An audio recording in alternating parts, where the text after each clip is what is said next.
6:30 বাজে।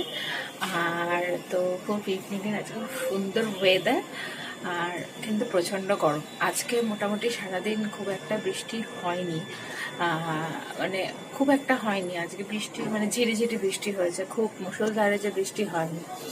আগের দিন নাইটে খুব হয়েছিল। আর তো ওই আবার ইভিনিংয়ে মোটামুটি কাজকর্ম বলতে যেগুলো থাকে, চা বানানো, শুধু আটা মাখা তো হয়ে গেছে। এই হচ্ছে। তো ভাবলাম ব্লগটাকে শুরু করে দিই আজকে এখন থেকে। তো সেই জন্য কিন্তু অতিরিক্ত ঘাম দিচ্ছে, পুরো ঘেমে গেছি অলরেডি। আমি এখন ব্যালকনিতে এসে কথা বলছি, গামছা আছে পিছনে, তো ইগনোর করবেন, কিছু মনে করবেন না, সবারই ব্যালকনিতে এরকম থাকে।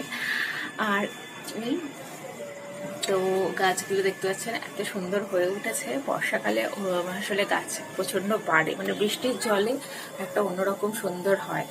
আর সেদিনকার পুঁই শাক খেয়েছিলাম, পুঁই শাকের সে ডাঁটা থাকে, তলার দিকটা শিকড় লাগানো, ওগুলো অনেক বসানো হয়েছিল, প্রচুর হয়েছে, আপনাদের দেখাবো একদিন। আর এই তো আজকে একটা স্ন্যাক্সে একটা জিনিস বানাবো, একটা পকোড়া, সিম্পলি পকোড়া ওটাকে। তো এই পকোড়াটা আমি একটা ইউটিউবারের কাছ থেকেই শিখেছি, তো সেটা আমি পরে বলবো ওনার নামটা। তো দেখলাম বেশ ভালো লাগলো, কিছুই না, খুবই সহজ। তো সেই জন্যই ভাবলাম আজকে বানাবো। আর আজকে ডিনারেও বানাবো, আছে এক তরকা বানাবো আর রুটি। তো আজকে যা যা করবো ইভিনিংয়ে অবশ্যই আপনার সাথে সেটা শেয়ার করব। তাহলে চলুন। আকাশে ঘুড়ি দেখছি, ঘুড়ি ওড়াচ্ছে, অবশ্য সন্ধে হয়ে গেছে অলরেডি। তো ঘুড়ি ওড়াচ্ছে দেখছি। আর এই তো একটা খুবই একটা খবর পেলাম, মানে দেখলাম যেটা নিউজেই, সুশান্ত সিং রাজপুত, যে উনি সুসাইড করেছেন। তো মোটামুটি আমি সিরিয়াল দেখতাম, আর পবিত্র রিশতা এসব সিরিয়াল দেখেছি। তো ভেবেছিলাম হয়তো যখন সিনেমায় উঠেছে তখন ভেবেছিলাম বাবাই তো সিরিয়াল করে সিনেমায় উঠলো, তো ওর সিনেমা অতটা কিছু আমি সেরকম কিছু দেখিনি। আমি ধোনি সিনেমাটা দেখেছিলাম, তাও বা একটুকুনি। তো খুবই লাগলো, খুবই অল্প বয়স, সেখানে সুসাইড করেছে জানা যাচ্ছে। তো এখন কী ব্যাপার সেটা জানি না, তো খুবই একটা খারাপ লেগেছে যে আস্তে আস্তে ফিল্ম ইন্ডাস্ট্রির সমস্ত মানে নক্ষত্রগুলো যেন আস্তে আস্তে চলে যাচ্ছে। আর এই বছরটা যেন অভিশপ্ত বছর একদম, মানে খুবই বাজে বলতে পারে সব দিক দিয়ে। আমার কাছে তো অবশ্যই, আমার বাবারও শরীরটা খারাপ হয়েছিল, মানে খুবই, আপনাকে বলেওছি, মানে উনি যেতে যেতে বলতেন ঠাকুরের দয়াতে ফিরে এসছে। তো আমার কাছে এই বছরটা সত্যি খুবই খারাপ বছর। তো জানি না আগামী দিন কী হবে, এখনও 6 মাস বাকি এই ইয়ারটা এন্ড হতে, জানি না কি হবে। আশা করছি সবাই সুস্থ হয়ে, মানে পৃথিবীটা যেন সব পুরো সুস্থময় হয়ে যায়। তা চলুন, অনেক বক করে ফেললাম, কিচেনে যাওয়া যাক, রেসিপিটা।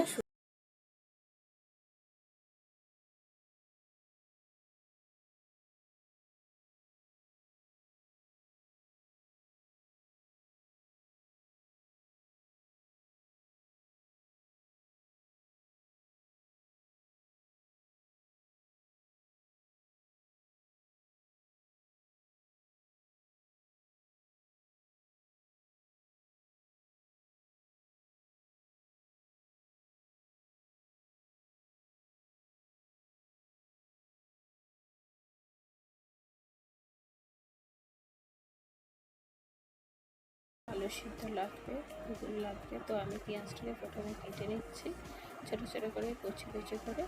আর জাস্ট কিছুই না, একটু পেঁয়াজ, আলু সেদ্ধ, তারপর একটু মশলা বলতে চাট মশলা, একটু ভাজা মশলা, একটু লঙ্কা গুঁড়ো, হলুদ, এগুলো দিয়ে একটুখানি, আর বেসন দিয়ে বাইন্ডিংটা করার জন্য দিয়ে মিক্স করে পাকোড়ার ব্যাটারটা তৈরি করতে হবে।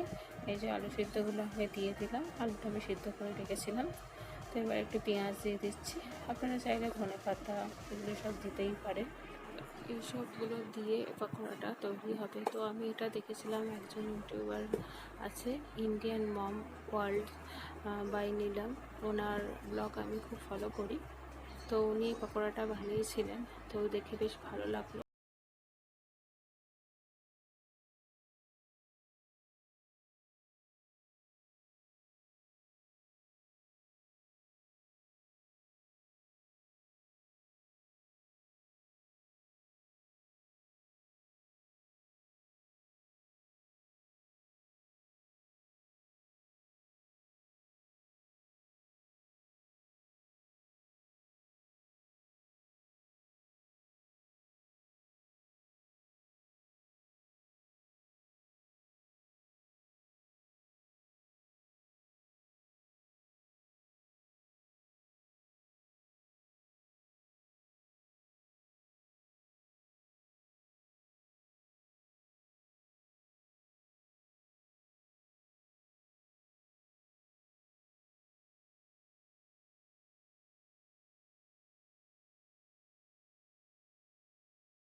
এনজয় করছে, খুবই টেস্টি খেতে হয়েছে, দারুণ লাগছে। আর শ্বশুরমশাই শাশুড়িমাও খাচ্ছেন ওই ঘরে, ওনারা টিভি দেখতে দেখতে খাচ্ছেন। মেয়ে যেহেতু খেয়ে এবার পড়তে বসবে বলে, তো সেই জন্য আমরা এই ঘরেই চলে এসেছি।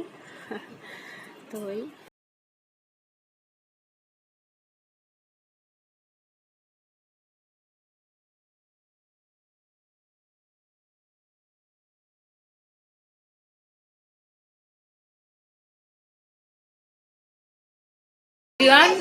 একটা প্রস্তুত খাওয়া হয়ে গেল, স্ন্যাক্সগুলো সমস্ত কিছু। আর এখন আবার ডিনার তৈরি করতে যাব। তো ডিনার তো বললাম রুটি আর তড়কা করব।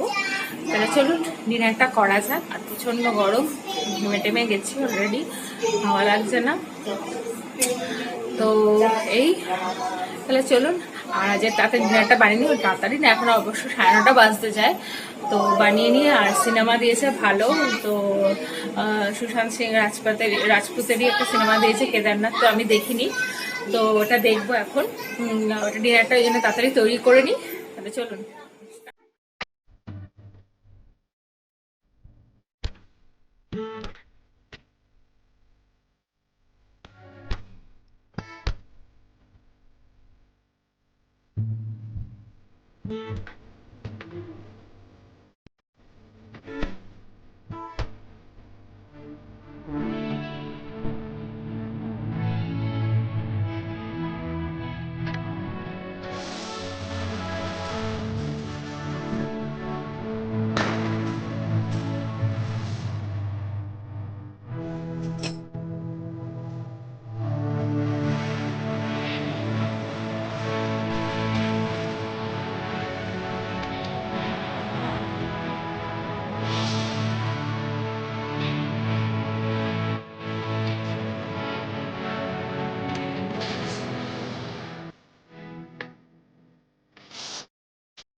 এই দেখুন আমার রান্নাঘরের অবস্থা কীরকম।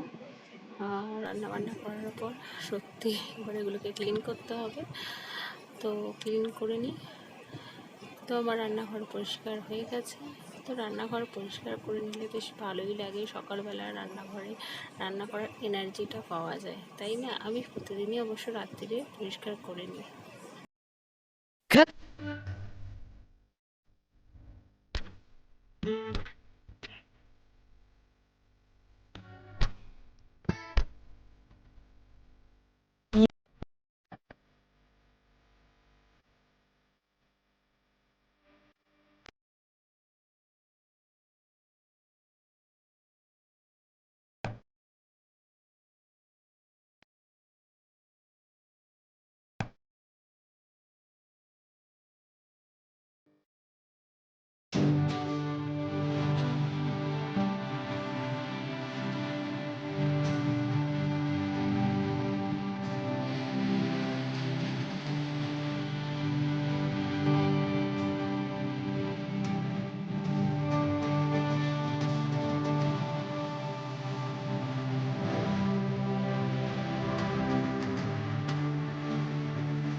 Welcome back to my channel. আপনারা দেখতে আজকে আমার অলরেডি সমস্ত কাজকর্ম তাড়াতাড়ি কমপ্লিট হয়ে গেছে, কারণ একটু আজকে খুব তাড়াতাড়ি উঠেছিলাম, কারণ আজকে মেয়েদের অনলাইন ক্লাস ছিল, মানে ওদের ক্লাস ছিল না, আমাদের প্যারেন্টসদের মিটিং ছিল ম্যামের সাথে।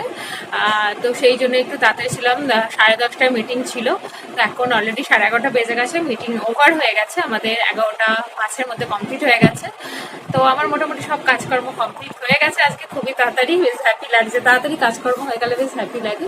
তো এখন ফ্রি আছি, এবার মেয়েকে একটুখানি হোমওয়ার্কগুলো, যে অ্যাসাইনমেন্টগুলো দিয়েছে ওদের ওয়েবসাইটে, তো সেগুলো এখন করাবো। কিছু আমার কাজ নেই, তো সেই জন্যই। আর অবশ্য কাল থেকে ব্লগটাকে শুরু করে দিয়েছি, তো কন্টিনিউ আর করতে পারিনি কালকে রাত্রেবেলা। কেন, কালকে এত সিনেমাটা দেখছিলাম, কেদারনাথ সিনেমাটা, সুশান্ত সিং রাজপুতের। আর তো দেখলাম বেশ ভালো লাগছে, আর দেখতে দেখতে আর ব্লগটাকে তারপর আর কন্টিনিউ করিনি। তো ভাবলাম সকালবেলা চলে আসি। আর এই তাহলে থাকুন, আজকে তো শুরু করে দিয়েছি ব্লগটা। আর হ্যাঁ, আপনারা কেমন আছেন? সবাই আশা করছি ভালো আছেন, সুস্থ আছেন, যেখানেই আছেন। চলুন।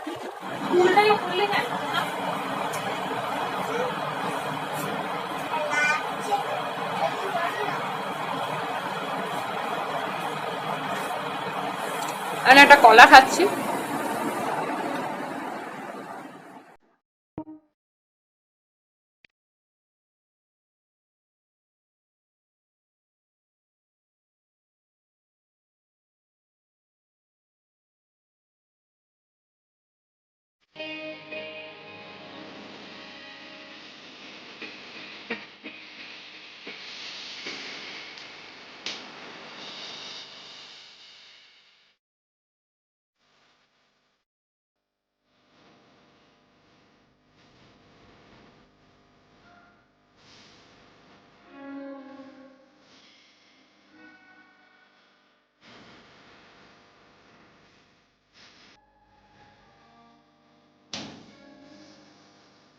ফ্রেন্ডস, এই মেয়েকে আবার পড়াচ্ছি, আর প্রচণ্ড পরিমাণে গরম, মানে আর সত্যি আর পাচ্ছি না, এত গরম লাগছে যে কি হবে। কালকে রাতে বৃষ্টি প্রচুর হয়েছিল, আর তো সেই তুলনায় আজকে আবার সকাল থেকে রোদ উঠে বিচ্ছিরি গরম। কি করা যাবে, গরম তো গরমে সহ্য করতেই হবে। তো এখন দেখছি সব জায়গায়, মানে যেগুলো ঘুরতে যাওয়ার জায়গাগুলো অনেক জায়গা খুলে দিয়েছে, যেরকম ডুয়ার্সে প্রচুর লোকজন যাচ্ছে ঘুরতে। কিন্তু এই সময় ঘুরতে যাওয়াটাও একটা রিস্কের। কেন বেকার কোন, মানে লাইফ রিস্ক নিয়ে কোনো লাভ নেই, তাই না? তো দেখছি অনেক জায়গায় সবাই ঘুরতে, মানে সব কিছু আসলে শুরু হয়ে গেছে বলেই সেই জন্য এবার শুনছি ট্রামগুলো শুরু হবে, লোকাল ট্রেনও শুরু হবে। এবার আস্তে আস্তে নর্মাল লাইফে ফিরে যেতেই হবে। আর এই যে করোনা, মনে হচ্ছে যেন সবারই হবে, মানে এবার তো এখন মানে এর হারও কমে গেছে, মানে সবাই সুস্থ হচ্ছে বেশি, কারণ ইমিউনিটি পাওয়ার আস্তে আস্তে সবার বেড়ে গেছে, সবাই সচেতন ঠিক মতো হয়ে গেছে যে কি করলে কি হবে না হবে। তো আলটিমেট এই রোগটা থেকে তো যাবেই, যেরকম ডেঙ্গু, ম্যালেরিয়া, এগুলো তো আর কোনো নেই, যেরকম ডেঙ্গুরও কোনো নেই, হয় প্রত্যেক বছরই, আর সেরকমই এ রোগটাও থেকে যাবে, আর সেই নিয়েই আমাদের থাকতে হবে। এবার নিজের সেফটি, নিজের দিকে যতটা করে চলা যায়, তো সেটাই। তো এখন দেখছি নিউজে সেটাই, প্রত্যেকদিন করোনার আপডেটটা নিই, কতটা পার্সেন্ট বেড়েছে বা কতটা কমেছে বা কতটা সুস্থ হচ্ছে, এই সবই নিই।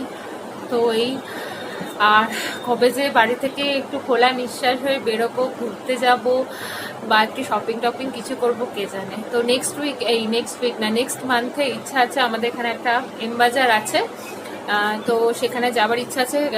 আসলে কেনাকাটি বলতে মেয়ের ঘরে পরার, মানে একদম জামা কাপড়গুলো মানে একদম ছোট হয়ে গেছে, ওগুলো ওর ঘরে পরার কিছু কিনতে হবে। আমি ঘরে পরা যেগুলো থাকে সেগুলো ওর এমবাজার থেকে কিনি, ওগুলো একটু ভালো হয় কোয়ালিটিটা, তো সেই জন্য তো ইচ্ছা আছে নেক্সট মান্থে যাব, দেখা যাক কি হয়। আমি এখানেই আজকে ব্লগটাকে শেষ করছি। তো ভালো লেগে থাকলে অবশ্যই লাইক, শেয়ার, কমেন্ট করবেন, আর নিউ ফ্রেন্ডরা সাবস্ক্রাইব করে বেল বাটনটা ক্লিক করে অল করে দেবেন। আবার অন্যরকম একটা নতুনত্ব সুন্দর ব্লগ নিয়ে আমি আবার হাজির হব।